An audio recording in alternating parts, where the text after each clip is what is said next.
talking Illinois high school football. If your goals are as high as you talk about, tonight's the night you go out and just take one more step. It's a view from the West. And it starts right now! Welcome back to View from the West podcast. I'm your host, Greg Armstrong, once again joined by Mitch Stormer. It's a View from the West. We're covering Illinois high school football on the western side of the state of Illinois. That includes the Western Big Six Conference, the Three Rivers Athletic Conference, the Lincoln Trail Conference, and the Northwest Upstate Illini. Mitch, we have games to talk about from week one. We have previews from week two. So welcome in. How exciting was it to kind of get back in the flow of things and, see some real high school football? Yeah, like you said, we've been talking over the spring and the summer about what this was going to look like, finally getting a full year back. And, it's one thing to see, watching some of these online broadcasts of these games and seeing the teams obviously is exciting, but really it's just the ambiance, right? It's seeing the fans, it's seeing streamers, it's hearing the noise, it's hearing the announcers talk about the 50-50 raffle. It's, whatever the pot was in Princeton on Friday night. So it's good to see everything back. And week one, had a lot of things that we probably expected and some things that we certainly didn't. Yeah, I was back helping out WQAD, The Score, their Friday night football coverage. And I covered 3 games Friday night. I got ambitious in week one, covered 3 games and started at Anawan Wethersfield at Wethersfield High School. And man, it felt so good to be back on the sidelines. And as soon as I walked in, athletic director, basketball coach Jeff Parsons was right there to greet me, say hello, good to see you. And it was so good to see a familiar face and to be on the sidelines. I didn't do anything in the spring as far as high school football was concerned. Me and you talked about it. We watched a lot of games online, but I wasn't in person for anything. So it felt really good to be back on the sidelines covering high school football. And we'll get into all of it. But, Mitch, like every week, we start with our viewpoints. The storylines, the topics, the things that really caught our attention in week one. So I'll let you start. What's the first viewpoint? What stood out to you in week one? Yeah, let's pivot to the track first. What a nice and really a big win for BV. They win over Riverdale, and we'll talk about that game later on in the show, but they get the first win of the Coach Pistol area. They did it in front of their home crowd. So you could just see how much excitement that those kids had and, all the hard work that they put in. Coach told us all about that. They were all in on the system despite having some low numbers this year. And so what a great scene. And, they're playing with a heavy heart this year. They had a tragedy occur over the summer. They lost a student athlete and they've got decals on the helmets. So all in all, a great Saturday for BV and hopefully not the last. Yeah, we'll talk more about that game in a little bit, but I was really happy to see Coach Pistol get that win because following along with their program on Twitter and just kind of knowing his backstory, like, man, I feel like he's got the pedigree, he's got the resume to make it work. And I really like what he's doing there. And it's good to see him and the players especially get that hard work to pay off in week one. And I think there's more wins down the road for that team. We'll talk about that in a little bit, but really good to see that. I'm going to go to the big schools. I'm going to go to the Western Big Six, and I'm starting with some road warriors, some road winners in the Western Big Six. The big ones that stood out to me, Moline and Sterling, going on the road, getting some big non-conference wins to start the year. And Mitch, I think what I really like about this, I love when the Western Big Six conference play kicks in and you really see, who matches up well against each other. But the important thing in the early part of the season is, how well does the Western Big Six get notoriety around the state? If you can win some games early in the season and people take note of your team and your conference, I think that's huge. And both those teams played really well and got impressive road wins. So and my hat's off to Moline and Sterling. We'll talk more about the wins, but that stood out to me right away. Yeah.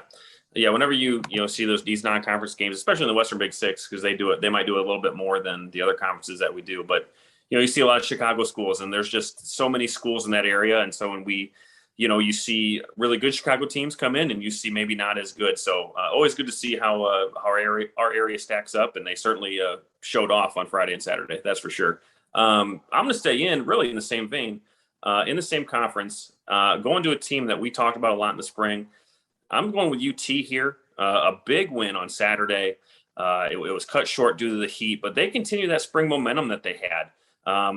Greg, I saw one prediction that they were going to lose every game this year. And of course, none of us took any stock in that, but it goes to show that the kids certainly don't. So good start for UT. Congrats to them. Like I said, keeping everything that they did in the spring, it shows that really started the ball rolling, and it's going this season for sure. Yeah, it wasn't Steve Susie didn't make the same mistake 2 years in a row. Right. But somebody, whoever did, I don't remember who it was. I don't give them the time to even remember it, but I know that I saw it. So congrats to the Panthers. It's ridiculous. Somebody is not watching football in the Western Big Six recently. Yeah. I'm going to go with, you mentioned Bureau Valley getting a win, a big win, their first one. They didn't get a win last year. I'm going to keep on that theme and go to the Lincoln Trail Conference. Stark County. There's a proud program with a long, rich tradition in football, but man, they've struggled the last few years, and they really struggled in the spring, but they went on the road to Ridgewood, a team that we were really impressed with a year ago, and they got the win, and they looked really good doing it. We'll talk more about the game obviously coming up, but congrats to the Rebels. Congrats to Coach Nord. It's big for that program like that struggled, but knows that they can do it to get that little confidence to start the year. So credit to Stark County. Yep. And really for my third viewpoint, I'm going to stick with the first time winners, but more so teams that were playing their first games in their new conferences. Teams like Mendota in the track got their first win in that conference. Fulton, newcomers to the NUIC, they win their opener. And then in the Lincoln Trail, Knoxville and A-Town both get big wins. So all these newcomers that we've talked about coming into new conferences this fall, all coming away, or for the most part, coming away with wins. So good to see they're really, putting their name out there, that they are players to be had here in these tough conferences. Yeah, I think it's programs that are stepping up into good conferences. It's going to make for some really good competitive football down the road in the next 8 weeks now. My viewpoint number 3, I'm going with the big name teams having some big name individuals standing out. That being Princeton and Newman getting big wins in week 1 in some rivalry type of games, some games that could have some real impact in the Three Rivers Conference, with Newman beating Morrison and Princeton beating Rock Ridge. But I'm looking at Princeton quarterback Tegan Davis, and I'm looking at Newman's running back Marcus Williams. Both those guys, man, they put on a show in week 1. And if that's even a hint of what we will see throughout the year, man, that is a great start for both of those guys. I'm really excited to see what they can do. And they really led their programs to victory and did it in really impressive fashion. Yeah. Like you said, I was able to watch one of the games and see highlights of the other one. And we'll get to that later. But yeah, those guys just completely, shined the brightest on the biggest stage in week 1. So awesome performances by them. And we'll get into it as we talk about these game recaps here in a little bit. That's right. Let's jump right into the Western Big Six recaps, the breakdowns of week 1. We'll start with Sterling getting the win at Villa Lake, 31-9. Sterling has won their last 7 openers. That's courtesy of course, Brian Stocking, who knows all these things. And, who knows why he knows them, but he knows them, and we're impressed nonetheless. So, glad to have him. Credit to Brian Stocking there. Won their last 7 openers, Sterling has. They exploded 21 unanswered points in the second half. They get the big non-conference win. They open the third quarter with a 5-yard touchdown from Antonio Tablante. He had 103 yards on the game. Another touchdown from Tyree Kelly. That helped out, adding to the lead. But man, I saw a run from Drew Kested, a 75-yard touchdown run from the quarterback. And man, I tell you what, you look down the last 5, 7, 10 years even, and man, Sterling just insert a new quarterback who gets protection from a great line, and man, he's off to the races. That's just what Sterling does. It just looks like a carbon copy of so many other quarterbacks who's done it. And that's a credit to that coaching staff and those players who execute so well on offense. Yeah, we saw a little bit of that in the spring with Sterling, where they ran into some COVID issues, some injuries issues. So they really had a revolving door on their offense of where you would see players maybe playing quarterback. They'd be a running back the next week. They'd come back to quarterback. So, good to see the Golden Warriors do what they do and win, not only win in the opener, like you said, past 7 years that they've won, but maintain that status because they are technically still the defending champions in the conference. And so to get a win, a non-conference win, nonetheless, but still getting off a good win where they really were strong in the second half and a ground and pound team, like you said. So it's going to bode well for them. So good win for them here in week 1.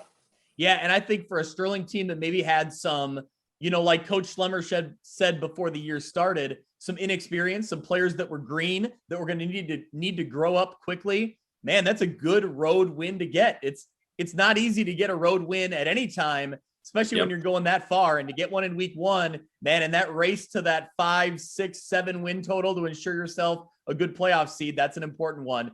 So let's keep moving down the list. Another important road win that we've already referenced. Moline goes on the road and gets the 28-7 win over St. Lawrence.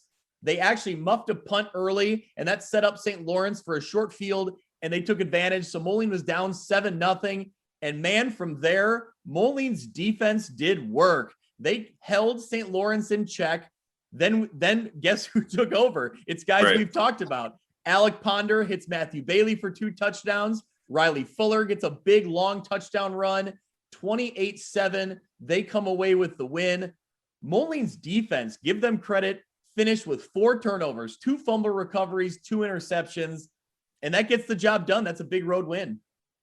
Yeah, like you said, you hit all the familiar names that we talked about in the spring, and that when we previewed Moline, that we were excited about in the conference with Ponder and Bailey, and like you said, Fuller proved that he's a weapon too. So another team that, like Sterling, gets a big win and carries momentum into the fall as we get through this. But yeah, like you said, with the defense, when they're causing 4 turnovers, fumbles, interceptions, then holding a St. Lawrence team in check, really should give them some confidence as they start getting into one more non-conference game and then really into a Western Big 6 play.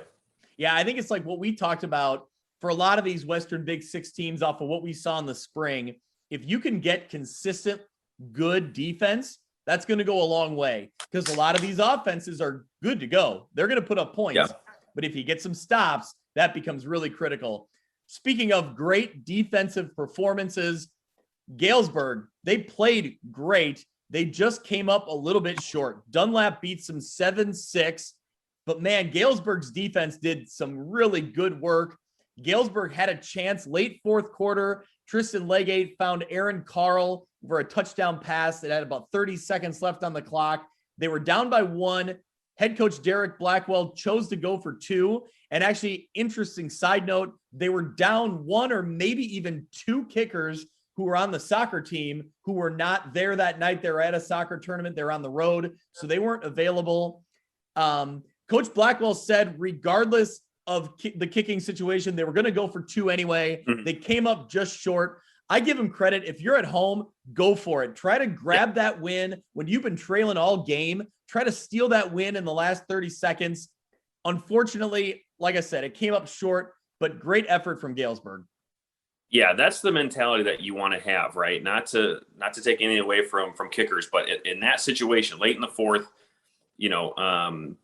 you're a new head coach and you're in that situation where there's not much time left. Yeah, you're right. You go for 2 and you live with that decision, and they're going to do that.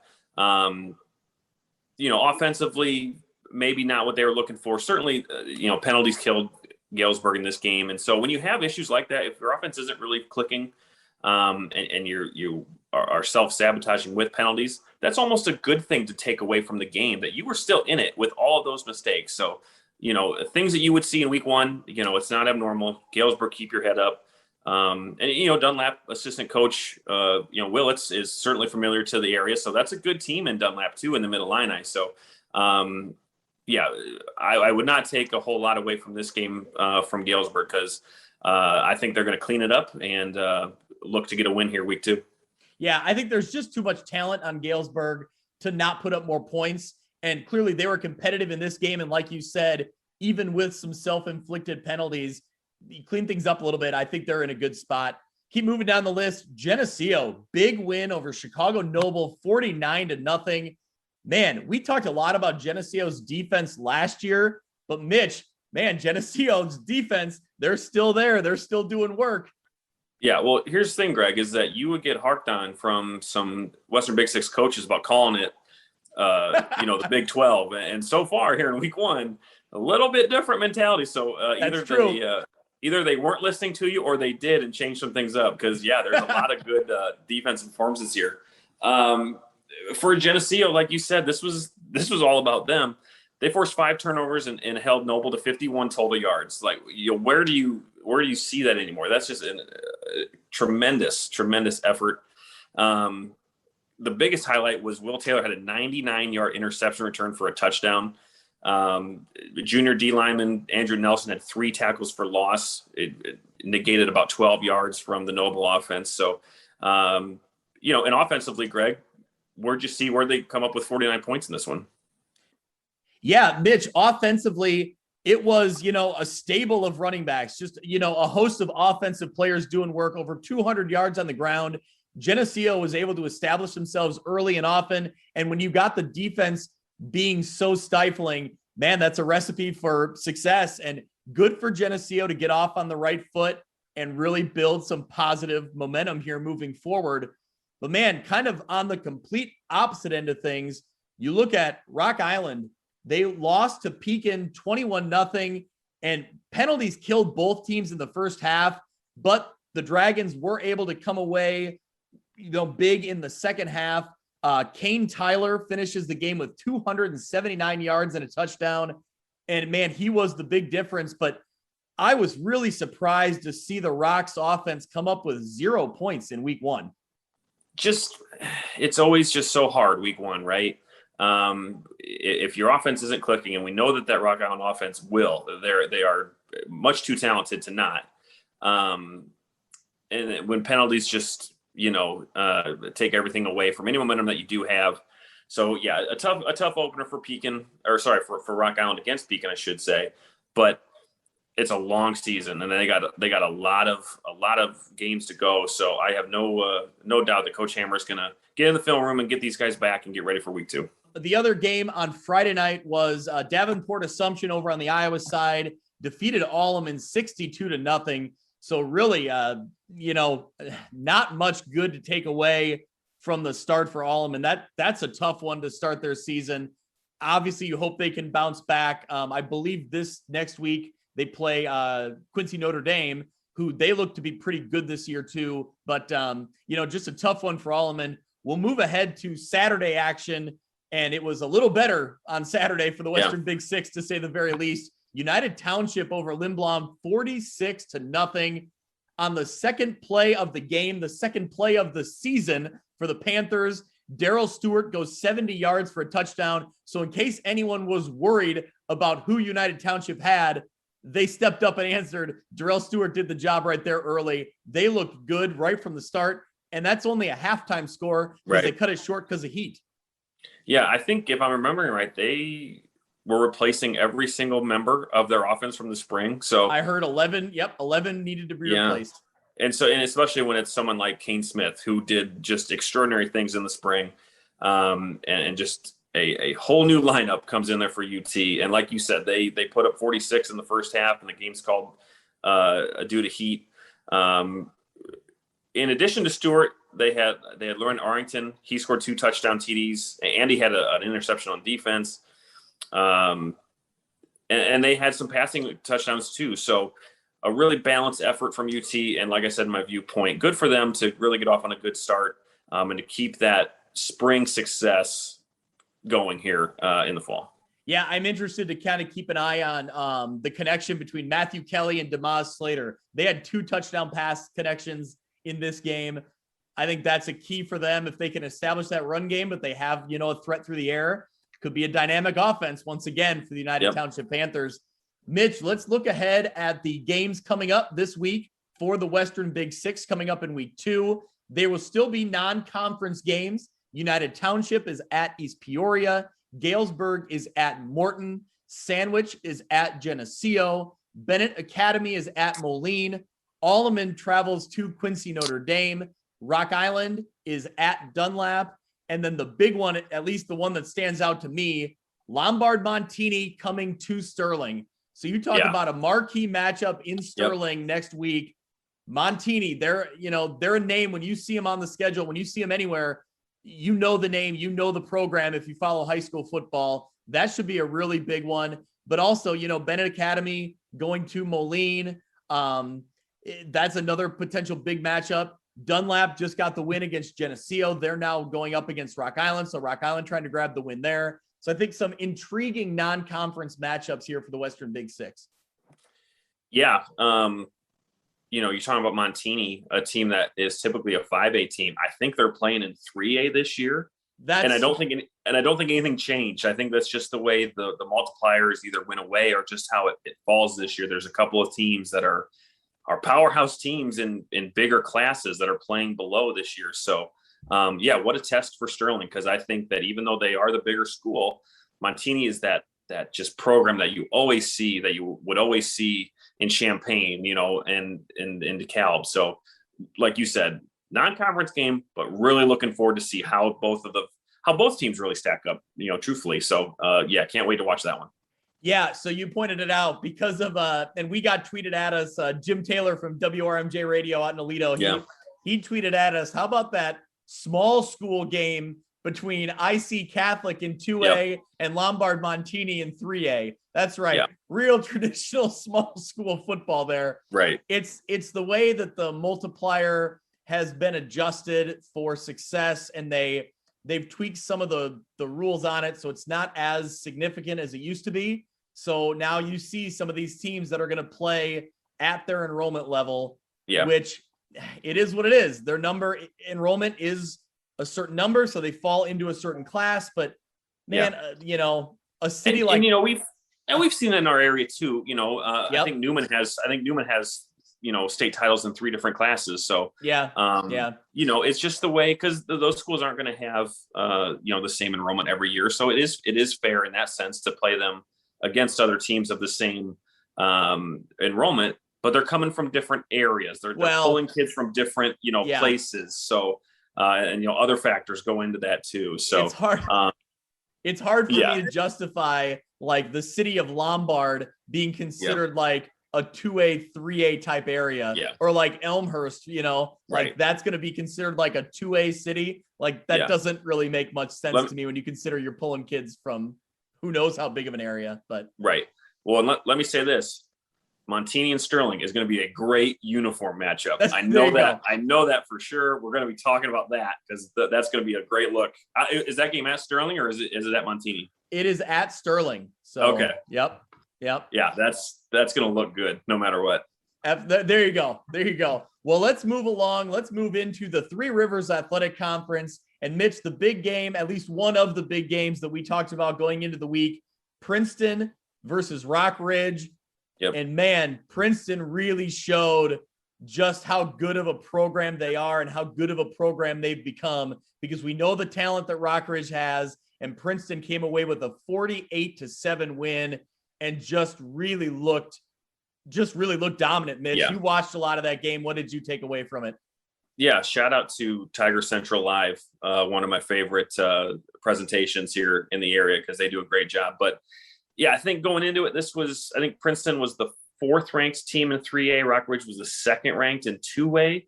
And so, shades of the spring when we saw Princeton go up against Lena Winslow. So those are the matchups that we like to see. This is one that we didn't get in the spring, where Rock Ridge was 6-0, Princeton was 6-0 too. We didn't get to see those two play each other. So, going into this one, I was really excited to see it.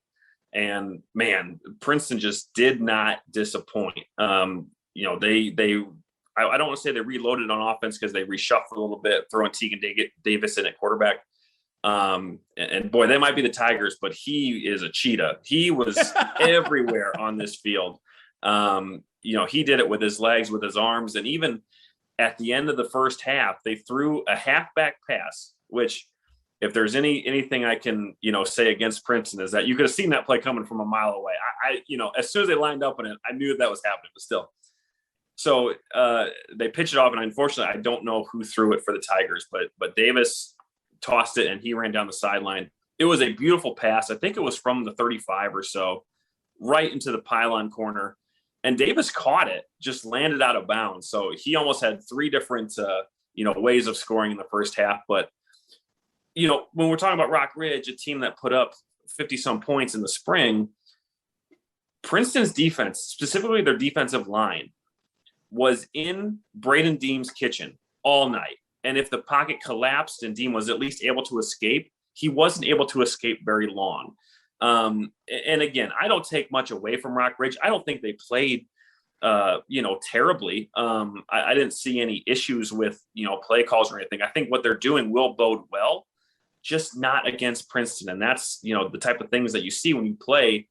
Like I said, ask Lena Winslow how that went. Lena Winslow got blown out, and Lena Winslow was one of the best 1A teams last year, at least in the spring, and certainly will be in the fall too. And we'll get to that. But Princeton being the bigger school, you certainly saw kind of the difference makers. But as a whole unit, Princeton on offense and on defense really sent a message to the track that they are still the top dog, and you'll have to take it from them. Yeah, I'm really intrigued by Tegan Davis because I think that it's, he continues to keep that high-powered offense of Princeton going, which is what we've seen the last few years. But it's a different twist to that offense, which is really intriguing to me. So I'm really curious to keep watching that. Another big matchup that we talked about going into week one, the rivalry, Newman versus Morrison. Newman comes away with a 34-6 win. And Marcus Williams really stole the headlines, 129 yards, 2 touchdowns, both coming on one-play drives where he just, takes the ball and that's it. That drive's over. He's ending with a touchdown. But I think it was really Newman's defense that kind of led the way, and they really were impressive in week one, slowing down Morrison. Yeah. A great rivalry in the area, and you get to see it week one. But yeah, there were the two big runs from Marcus Williams, I think, were both from 50 yards out, and he just was bouncing off Mustang defenders. So I could be wrong. I don't remember that name in the spring. And I know Newman only played 4 games, and so maybe he didn't play. But he showed up, that's for sure. Because in typical Newman fashion, they're gonna just run it right down your throat. I think Morrison only had, I think they were under 100 yards. So that's Newman, and they're back, and it just makes me, these first 2 games that we talked about, being Princeton and Newman, they play each other in week 7. So that is really one just to look down the road based off these week 1 scores, because 2 really solid performances from both those teams. Yep. That was why it was my viewpoint. Cause both these teams are impressive. They had individuals that really stood out, their teams to watch, and we knew it going in, and they proved it in week 1. Moving down the list, Mendota gets the nice win, 24-14 in their debut in the Three Rivers over Erie Prophetstown. It was a back and forth game. Erie Prophetstown played well in this one. Uzi Angulo ran for 68 yards and a pair of touchdowns to lead the Trojans. So that's a nice win for Mendota. Like you said, in your viewpoint, getting their first win in the Three Rivers. Moving along, another big win for St. Bede, getting the 53-0 win over Sherrard. Man, Mitch, we saw them a little bit. They kind of snuck up on us in the spring. They really look good. And there's a name there that we saw in the spring that is continuing to do the work. Yeah, back and in a big way. Tyreek Fortney was all over the field in this one. I don't think he played past the third quarter, but at the time he had touched the ball 6 times and had 4 touchdowns. So, man, yeah, and he scored, from handoffs and from catches in the backfield, but he had touchdowns from 65, 44, 91, and 67 yards. And like you said, this is another team, when we're talking about UT, another team that really brings a lot of momentum from the spring. St. Bede was 5-1 in the spring. And so they get the win over Sherrard, the big win. And yeah, Fortney was a guy that we talked about back then. And him and Marcus Williams really announcing their presence here as top backs. Yep. Looking down the list in the Three Rivers, Kewanee wins at home over Monmouth Roseville 42-8. They looked really impressive in this one. And it was just their defense was so opportunistic. I was there for a brief time in the second quarter, and I think I at least saw 3 turnovers that they caused, and they were able to just capitalize on them and keep the ball moving in their direction. They had a touchdown pass when I was there. Will Bruno connected with Jaden Little. That put them up 26-0. Later, the really impressive run that I saw, Cam Connolly was able just to get around the corner to the outside, and man, he was gone. He went probably 60-some yards, and his breakaway speed was really impressive. So a great win for Kewanee. On the flip side, man, Monmouth Roseville, I think there's something there, but they just too many self-inflicted, wounds. They just too many turnovers, and they just were not able to keep the ball in their possession and get the ball moving downfield. Actually, at one point, they had a hook and ladder run to perfection, and I think the guy got it down the sideline and went about 30 or 40 yards. And then as he was nearing the goal line, probably at like the 15-yard line, got the ball punched out, and Kewanee recovered it. So it was like, even when you did something right, you couldn't win. So just a tough night for Monmouth Roseville, but I liked what I saw in Kewanee. And Mitch, we'll take a pause before we keep going. Each week, we're going to do our UniView uniform of the week. This week, let's go with Kewanee's uniform. Yeah, sure. I think maybe me and you were kind of sleeping on them a little bit in our original uniform rankings. A really nice all black uniform at home. I really like the orange font and the orange numbers on the all black, and the helmet's growing on me. It's a block K in the back of the helmet. So there's nothing on the sides, but a block K in the back. It's a really slick look. I really liked it. Yeah, it's an Adidas set, and not much that you can go wrong when you have black, orange, and white trim. So, it's a great look, and like you said, unique helmet. We don't see it a whole lot, where it's just that matte black and the Kewanee K on the back. So, this is a great pick for UniView week 1. That's right. So we'll keep doing it every week. We'll give our UniView uniform of the week. So this week, that goes to Kewanee. Great job out there. All right, let's keep moving around to some other results. Orion gets the road win 26-15 at Spring Valley Hall. Mitch, I was impressed with this score. Chip Filler and the boys going down and getting a win at Hall. I think this is a good win for them. Yeah, a good effort from Hall, because they outgained the Chargers 377 to 271, according to my notes. I saw that stat. That's crazy. Yeah. So good job by Orion to get that win, which was rare in the spring. We knew they had the pieces, and it's good to see that they came away. Cole Krasberg had 3 of the Chargers' 4 touchdowns. For Hall, it was a name that we talked about. Dominic Guarini scored both of their touchdowns. So this is a good classic game. That we saw. We're going to talk about uniforms here, Greg.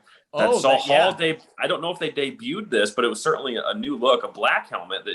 What I've always seen is a red helmet with devils written in white. This was black with devils written in white. So a different look, not my favorite, but that's not the point of this one, because it's good to see Chip Filler and the Chargers get the win here. Yeah, so while most people on a Friday night are tweeting like live updates and did you see this and this score and this touchdown, meanwhile, me and Mitch are saying, did you see this uniform? Did you see this helmet? So that's the truth. That's what we're tweeting or we're texting about. Yeah. All right. All right, let's move down the list. Our last game in the Three River Athletic Conference. Mitch, is a game you already brought up. Bureau Valley, congrats to head coach Matt Pistol coming away with the 47-12 home victory over Riverdale. And man, it was really nice to see, like you said, a program that's been struggling to get those wins, to get that win at home. And what I thought was really interesting was a play that could have went really bad from the very beginning was Bureau Valley's third offensive play. Levi Hardy goes 8 yards. He's open, gets the ball punched out. His teammate, Leighton Britt, scoops it up, goes another 35 yards for a touchdown. And I read the quote from Coach Pistol. those are the breaks that Bureau Valley has been waiting for. Like, we haven't gotten those in recent years. So good for them to get those breaks, but a total team effort from the Storm. They really look good in this one. Yeah. If one guy is going to fumble and the other one's going to pick it up, you couldn't ask for a better duo than Hardy and Britt, because they both had 2 touchdowns in this game, regardless of how they did it. They both had 2 touchdowns in this game. And just like we said, they've been through a lot the past couple of years, both on the field and off the field. You get to Saturday, you get out there in Manlius, sun shining, they got their light blues on, and they come away with a win. So it's a great scene. I couldn't watch enough of the videos of the celebration, because you feel so good for that team. And, we hope that this is going to continue for them, and hope that this gives them the momentum that they've been missing for a little while.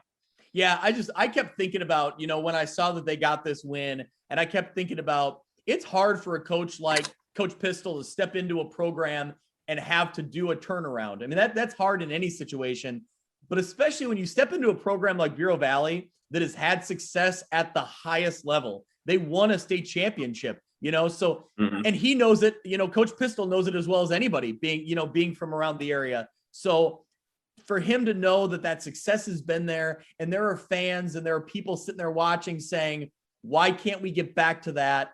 And I think that, sure, this is just one small step, but it's a big one. It's good to finally get that win. So congrats to them. And hopefully it's the sign of good things to come for that Bureau Valley program. Yeah. And, looking at their schedule, they've got Sherrard next week. So a good chance for the Storm to go 2-0, not to take anything away from Sherrard, but a matchup that is good for Bureau Valley. And so hopefully we see Sherrard get their first win of the season, or we see Bureau Valley be 2-0. So that's a game that I'll be interested in next week for sure. Well, Mitch, that is a perfect segue into the week 2 matchups in the Three Rivers. Let's look down the list here. Kewanee goes on the road to Morrison. That one immediately stands out to me as Kewanee, a team that looked really good in week 1, looking to keep building that momentum. They're going on the road to a Morrison team that's antsy to kind of flip the script. They went up against a really good Newman team, but I'm sure, man, they're hungry to get back at it. That'll be an interesting matchup to see how that one unfolds. Like you mentioned, Bureau Valley going on the road to Sherrard, Mendota going on the road to Riverdale. They're looking to keep the wins piling up. St. Bede is at Erie Prophetstown. Princeton on the road at Orion, which could be an interesting matchup. Both teams at 1-0. Spring Valley Hall on the road at Monmouth Roseville. And then I think one of the big ones that will stand out to both of us, I'm sure, Newman on the road at Rock Ridge. Mitch, what do you think about that one? Where's your head go there? Well, like you said, it immediately goes to Rock Ridge. How do they respond from a tough loss, from a big loss in week 1? Can they get that offense back to what it was in the spring? Can they get Braden Deem and Peyton Locke, in step and really get that going? Because they're going to need to, because Newman is going to come right at them the same way that Princeton did. And so on the Newman side, can they continue to do that? Is Morrison always the greatest litmus test? Not always. I don't mean that in a bad way, but it's just how it's been. And certainly the way that Newman made it look on Saturday. So, a game that we had circled in the preseason. The excitement for that one hasn't wavered in any means. So, that's a good pick to have our eyeballs on. All right. Well, let's move into the Lincoln Trail Conference. Let's look at the matchups that were in week 1. You had Anawan Wethersfield hosting United. They come away with a 32-12 win. Mitch, this was the game I was at, my first game on Friday night. Like we talked about, man, it was great to be back on the sidelines. I love going to an Anawan Wethersfield game. I was excited to see what they could do. And Darius Dickerson showed me something early. He had a really nice run, about 30 or 40 some yards to break it open on the opening drive. United immediately answered and tied it up at 6. And I have an apology here, because once I got 2 touchdowns and I had some plays that set up those touchdowns, I had to keep moving. So I had 3 games to shoot. So my apology goes out to Cole Truxell, because he immediately, as I'm walking to my car, runs off a 52-yard touchdown run. And I hear the PA announcer and the crowd goes crazy and I hear it. Yep. So my apologies to Cole Truxell, because I missed your highlight, man. I'm sorry. I was already getting in the car. Yeah, that brings back old memories of when we used to do that, because that certainly happens. It's just the nature of the beast. But yeah, you get what you can and you got to go. Yeah, so credit to Anawan Wethersfield. They came away, they were in a battle early and they kind of pulled away like I thought they might. On the United side of things, I think they have some pieces there too to have some success. Cormac Flynn is a running back that looks like a real athlete. He scored when I was there. And also Abel Wilson had a huge catch. He got tripped up at, the 5-yard line or so, which that was what set up the Flynn touchdown. So I think there's some pieces in place for United. They struggled in the spring, but hopefully they can get some things moving in the fall. As for Anawan Wethersfield, it's what what you thought you'd see out of them. They look good. And I think they have some new pieces, but like Truxell and, guys who've been around that know how to win on that program. Yeah. Obviously when you have a new coach like we do in Anawan Wethersfield, good to get a win in your first week. So congrats to the Titans because, like you said, they keep doing what they're doing. But as we move down throughout this conference for this week, you see some newcomers who really sent a message. And when we say that, talking about Knoxville and talking about A-Town. Yeah, well, let's get into them right now. Knoxville gets the win over Princeville, 42-7. A-Town gets the big win, 40-12 over Rova Williamsfield. So two of the newcomers in the Lincoln Trail look really good in week 1. Looking at some of the numbers for Knoxville, Peyton Hankins led the Blue Bullets with 141 rushing yards. Kellen McClay also added 102 yards on 9 carries. So those are a couple names to keep in mind throughout the season for Knoxville. Next game down the list, Stark County gets the 33-14 win over Ridgewood. They had some big numbers in the rushing game. And actually what I thought was really funny about this game, I saw a tweet afterwards. Like I said, they were great on the ground. After the game, Rebels head coach Jade Nord tweeted out that in his 17 years of coaching, that was the first time he had 0 pass attempts. Mitch, yeah. They didn't even try to pass the ball. They didn't need to. Yeah, you see that with the Navy, but you don't see it a lot at the high school level. But hey, it worked for them. Maybe that's the blueprint for the Rebels, because that's a really good Ridgewood team that they beat. That's a playoff team from 2019, a quarterfinal playoff team from 2019. So, yeah, congrats to Stark County, because when you've got Jack Meanders, Daniel Kaiser, having, or I should say, running that attack for them. They combined for 3 touchdowns. So for Ridgewood, Gavin McDonough had 20 rushes for 117 for them. So a good performance from him too. So hopefully Ridgewood rebounds from this and gets it going here in the LTC, because both teams, I should say, to see how the rest of these 8 weeks play out. Yeah, I like what I saw in Stark County this week. Like I said, obviously, if you can rush the ball that effectively, that's a great thing. They didn't even need to pass the ball. Once They got the lead, they didn't have to worry about it. I think a big part of that comes up front. I think they looked really good up front. They got some big bodies up there to really move the pile. And so I think that could be a key for them. But in general, like I kind of mentioned in my viewpoint, it's just, I think, really important for this Stark County team to get a little confidence early in the season.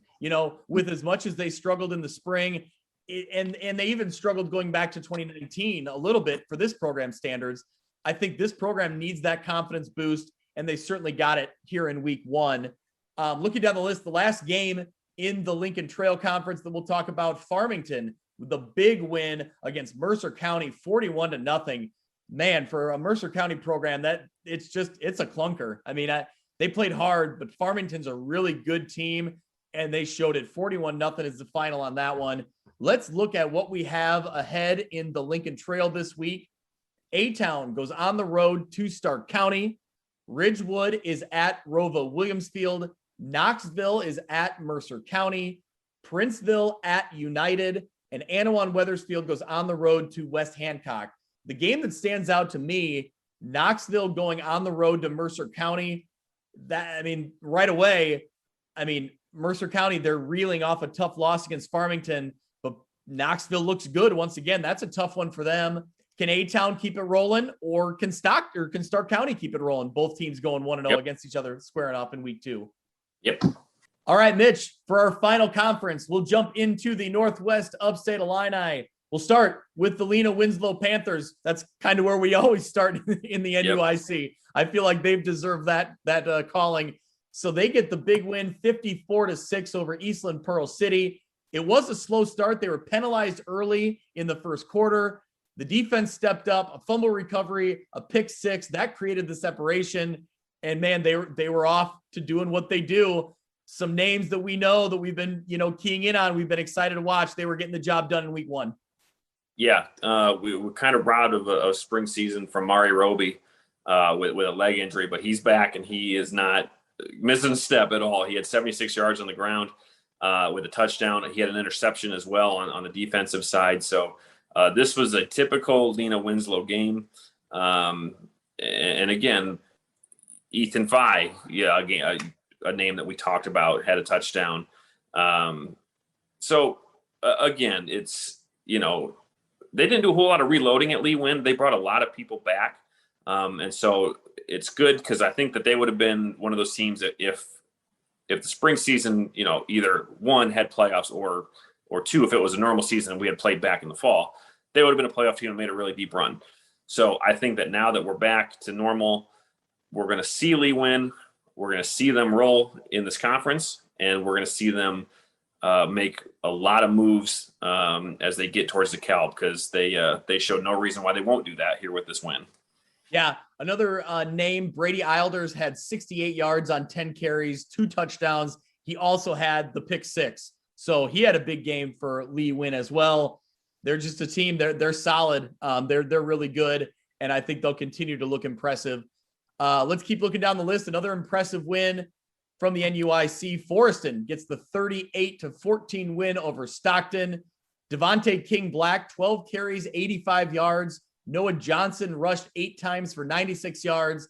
This is, a team that we expect to rush the ball. They did it. Yep. They did it well in week one. Yeah. And a team that I think it was either you or Kyle had mentioned that Forreston might have been your dark horse favorite to take that leap over Lena Winslow. And so they certainly got off on the right foot. They've got some good players. They've got Devontae King Black. He had 85 yards on the ground. Noah Johnson had 96 yards on the ground. So yeah, a great, power win, so to speak, for Forreston here in week one against a good Stockton team, a team that we liked. And so when you look at that conference as a whole, and you got Lena Winslow being who they are, and you add Fulton, Forreston really needs to be on their toes every week. And they certainly were here. Yep. Let's keep going down the list. Fulton gets the big win over Galena, 14-13. Like you mentioned in your viewpoint, Fulton joining the NUIC and getting the big win.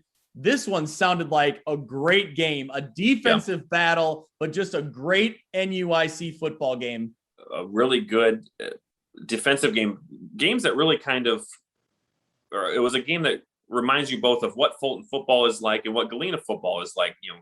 Really, really tough, really hard hitting, because Galena gave Lena Winslow a pretty hard game here in last spring. Fulton had to reload. I know they lost their dynamic quarterback. He graduated, but they pick up right where they left off. They were 4-1 or 5-1 in the spring. So got on the board in the second corner with a touchdown. Patrick Lower hitting Jacob Jones for a 20-yard TD. Galena answered right back. Ethan Heffel to Brady Schlesselhorn plus an extra point. They were leading 7-6 at halftime. But then Fulton comes back. They switched it up a little bit because Jacob Jones throws a TD pass this time. So we've got Jones on the receiving end and the throwing end, which is a nice dynamic. He hits Brock Mason. Yeah, and he only threw that one pass. So I'm guessing, just trying to decipher the game stats, it must have been a designed, wide receiver pass or kind of a, wildcat type situation. But really interesting, kind of switch it up things there. Yeah, maybe the greatest efficiency rating in Fulton history. So he should just throw that playbook out. It's done. Galena scored with 3 minutes left, but they couldn't convert the extra point. I don't know if they tried to kick it or if they went for 2. But good to see Galena again being right there. Kind of like when we talked about earlier in the Galesburg Dunlap game, teams that are getting to that, fighting to the very last second, and that's good to see here in week one. Yeah, this just it lived up to the hype. This was a game I was really excited about, and just reading through it, this one lived up to it. I'm excited to see what both teams can do moving forward. I think that, yeah, Galena came up a little bit short, but they have a lot to take out of that. That's a defensive effort on both ends from Fulton and from Galena. And, Fulton comes away with the win. Moving down the list, Dupec, a team we were both really high on coming into the season. Yep. They get the win 24-8 over East Dubuque. Junior AJ Mulcahy goes for 7 yards. He gave the Rivermen an 8-0 lead in the closing minutes of the first quarter. So a little bit of a slow start for what we would, anticipate from a Dupec offense. But I give credit to East Dubuque's defense for being ready to go in week one against that high-powered, Rivermen offense. The second half, Rivermen would get going. They would score. Bryce Fizenko and Trenton Taylor both scored in the third quarter. That built up their lead, and they ended up winning, running away with it from there. Durand Pecatonica gets the win, but man, East Dubuque played well. Yeah, it's a high-powered Dupec offense that East Dubuque slowed down a little bit, but really it was also that way for Dupec. They were led by Jake Anderson on the defensive side. He had 8 tackles, two sacks that equaled 20 yards for a loss. So when you've got dynamic players like that coming at you, your offense, if you're East Dubuque, might struggle to get off going. So I expect both teams to learn from this game and move forward. But a good win for Dupec for sure. Yep, I agree. That getting that first win in week one when maybe things aren't all flowing the way they will later in the season, but you still can get that win. That's a big one. And Mitch, one last game to talk about in the NUIC 11-man division. We had a little Monday night football. Marquette and Dakota were postponed on Saturday afternoon when it got too hot. They completed the game tonight. Marquette defeats Dakota 42-22. Let's move into the 8-man ranks.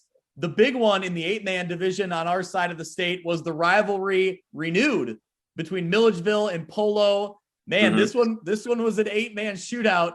Polo comes away with the 40-38 win. Man, instant classic. Shootout game, like I said, tied at 26 at the half with just over 5 minutes left in the fourth quarter. Polo tied the game up, and then they went for 2 and got it, grabbed the 40-38 lead, and then an interception would later seal it with about a minute left in the game.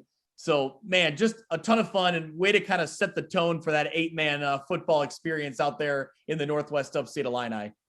Yeah, and a good debut despite the loss from Milledgeville. This is the first time that they've played 8-man football.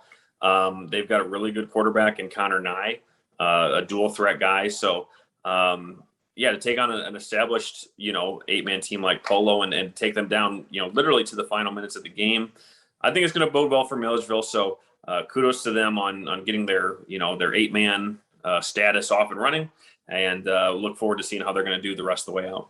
Yeah, a team like Milledgeville and then a team like we'll talk about in Akron. I'm excited to see teams like that and Orangeville and, West Central even going out of the Northwest Upstate Illini, teams with established programs that are kind of making that move to 8-man. I think it really bulks up what 8-man is. And that was an exciting game to see. Another one, man, if you're an Akron fan, you got to be excited for their debut in 8-man football. They get the win 52-8 over River Ridge. A couple other matchups, South Beloit 52-14 over AFC. Orangeville with a big debut in 8-man football, 67-14. Amboy 52-0. They shut out Peoria Heights. And West Central edges Flanagan Cornell Woodland 42-40. So one of those, other 8-man shootout type of games. Yeah. But, Mitch, so much to run down. Real quick, we'll talk about the games. What to look for in week 2 of the Northwest Upstate Illini. First, from the 11-man ranks, we have East Dubuque at Fulton. Galena is in a non-conference game on the road way down south, I believe near St. Louis area in Madison, Illinois. They're going for a road trip. Eastland Pearl City is at Stockton. We also have Dakota will be on the road at Lena Winslow, and Forreston will be at Dupec. So that's a big one. Forreston at Dupec, I think, is the game that kind of stands out to me in the Northwest Upstate Illini. Yeah, one that'll set the scene, set the stage, I guess, for the rest of the season. Really, kind of one of those swing games, so to speak. which team can get that win. Like we talked about, this is a conference that you're going to see a lot of teams that are going to be in that 5-6 win range. So every one matters. And these are one of those games that could be two potential playoff teams. So yeah, excited to see that one for sure. Yeah. The other one that stands out to me is East Dubuque at Fulton. I think East Dubuque played well. They didn't get the win against Dupec, but I think they played fairly well. Can they come away with a win? Can they steal a win at Fulton? That's what I'm interested to see. And the other one is Eastland Pearl City and Stockton, both looking to avoid 0-2 starts. Mm-hmm. So a big game there, because obviously once you start looking at 0-2 down the road, it gets harder and harder to find those 5 wins. So I think that's another one that I'm looking at too. So and Galena going on the long road trip, that's always tough because it's just, you out of your normal routine to go that far on the road. So, they're looking to bounce back, see if they can get the road win at Madison. So Mitch, let's look through some 8-man football coming up in week 2. South Beloit at River Ridge. West Prairie is at West Central. Amboy is at Milledgeville. Those are some of the games in the 8-man ranks. So Milledgeville looking to get back in the win column, looking to get their first 8-man win there again against Amboy. Lots of great games coming up in week 2. Man, it's exciting to be in the middle of it now. We've talked about it for so long, and now every game has potential playoff implications, and it feels so much better to say that than it did in the spring when we were just every game was kind of in a vacuum. So and when we talk about Western Big Six, there the second week is going to be a lot more of those crossover games with Middle Illini. And so not to take away from those games at all, because they certainly matter for playoff points and or playoff rankings, I should say. But when you look at like the track and you look at like the NUIC, where they're playing, every single team is playing 9 conference games, and they just mean maybe a little bit more, at least, in terms of the conference. So week 1 in the books, and it was everything we were hoping for, and it can only go up from here. So looking forward to it. All right. Well, we'll be tweeting stuff out. You can follow us on Twitter at ViewFromWestPod. We'll be talking about it all week, and we'll be getting you ready for week 2 action. But I'm excited to get back out there on the sidelines and shoot some high school football. And Mitch, you'll be following along, and we'll be, I'm sure we'll be talking in text and uniform. So it'll be a typical Friday night for us. All right. Sounds good. Thank you everyone so much for listening. We'll see you next week.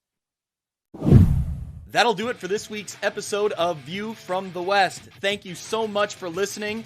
I encourage you to go out to Apple Podcasts or Podbean and subscribe so you can follow along, and downloads will come automatically every week. You can follow along on Twitter at ViewFromWestPod. You can also email me if you're interested in being a sponsor, viewfromwestpod@gmail.com. Thanks so much. We'll see you next week.